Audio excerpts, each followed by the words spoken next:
All right, guys, I'm back. 2002 Suzuki XL-7. Yeah, we went through a whole lot with coolant leaks and stuff. Just a little bit of an update.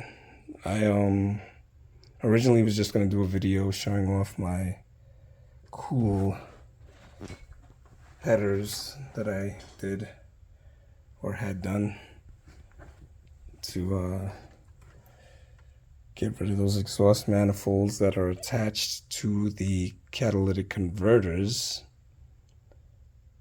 I don't know if any of you have ever done O2 sensors or had a bad cat, had to replace it. Now I can actually replace my catalytic converters without removing the exhaust manifold because it's headers and they're not integral with the catalytic converters, so now they can be done separately. So now it's header, catalytic converter, downpipe, and mid pipe. So all of that is separated. Kind of overkill, but it was a peeve of mine and I was able to get it done. Said, hey, let me do something unique. So that's done. So we were just going to talk about that, but then a coolant situation arose again.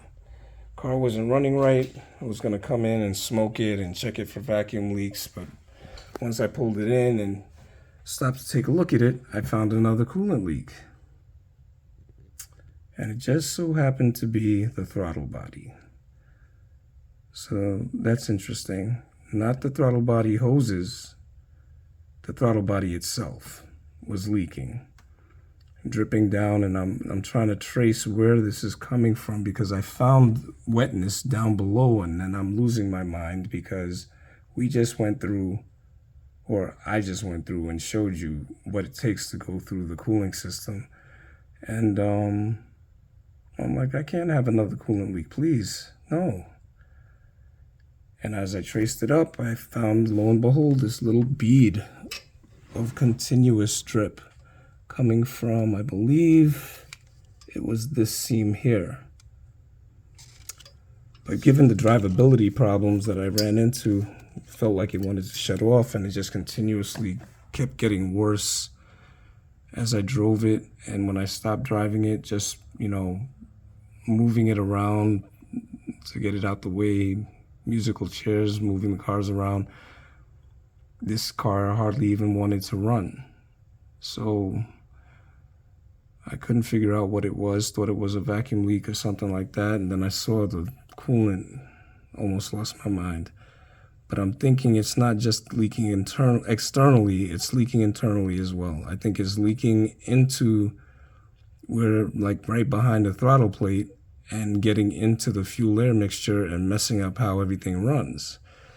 So the solution for that, barring being able to take everything apart and rebuild the throttle body, which no one suggests. I've not seen anyone who can do this. If you can, let me know, because I would probably like to have that done. But anyway, beyond rebuilding it, you have to replace it.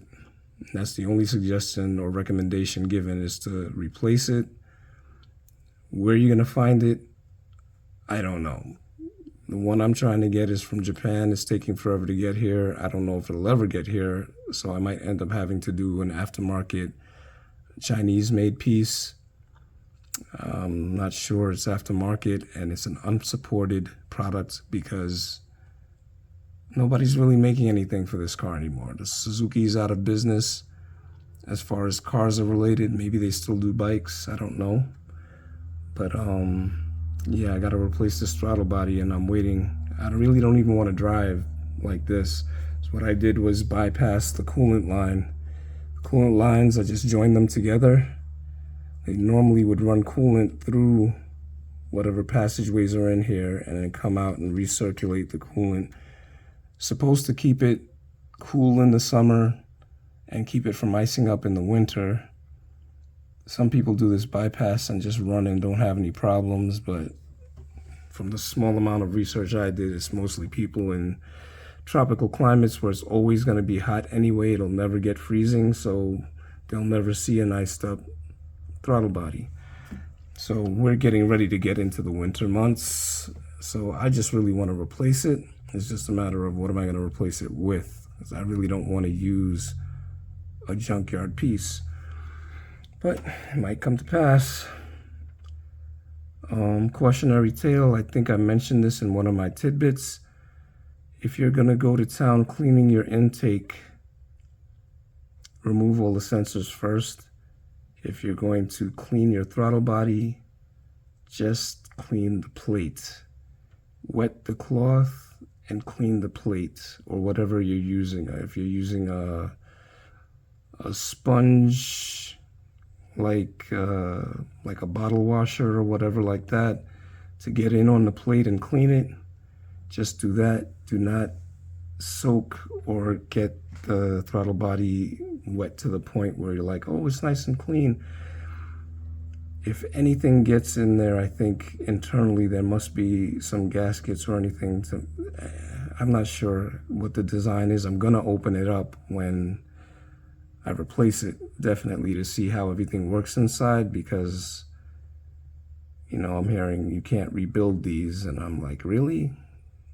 I like to defy common knowledge. Maybe it's a lack of common sense, but yeah, I'm gonna open it up and see what it looks like inside to see if it is possible to rebuild it. If it was just a leak to the outside, maybe it would be like, oh yeah, it's just a gasket. If it comes apart, fix the gasket. But if there's internal soft parts that heat and cold cycles could destroy and chemicals could definitely destroy, then those internal passageways, if they get damaged due to age or due to chemicals, you're gonna have this problem with coolant leaking inside, and then it's gonna drip into the intake, and then it's gonna join in with your air and fuel mixture and spoil your day. So that's just another part of my additive to the coolant discussion, but it really was supposed to be, I want to show off. But yeah, I don't really want to go too far with this. If I was really looking to make this into something that would be a sleeper, I would probably try to stuff a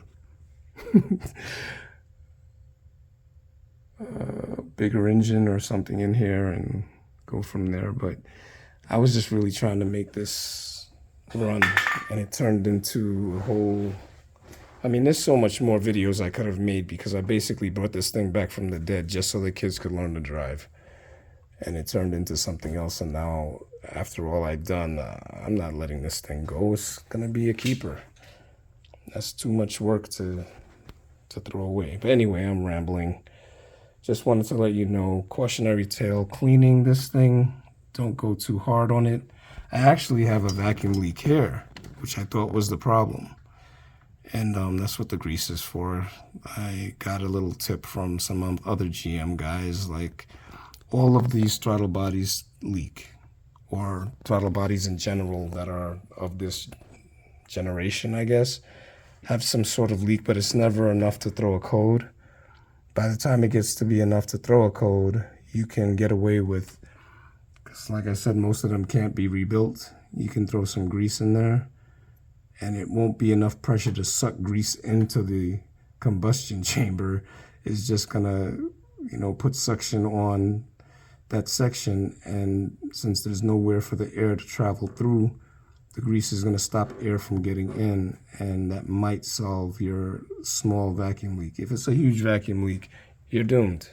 But just a little tip there, coming from another GM product. I'm not sure if it was Corvette or something else, but yeah, some of the things that happen with these cars are not unique. You can take pointers from other vehicles. Yeah, I'm gonna stop there with this, because basically that's the meat of the issue. Is there's another place you can get a coolant leak, And since I was doing coolant leak videos, we'll try to stick with that. Anything else I want to talk about, I can make another video. But yeah, coolant runs through these. You can bypass them. Just got to be careful because I guess they do know that they ice up when it gets cold. And I think it affects performance when it's hot if this doesn't stay cool. But most people talking about a coolant bypass on a throttle body, they say the performance is better without the coolant running through. Personally, I'm like, you're not winning any races with this. So what kind of performance are you looking for? Says the guy who did headers on his XL-7. All right, guys, later.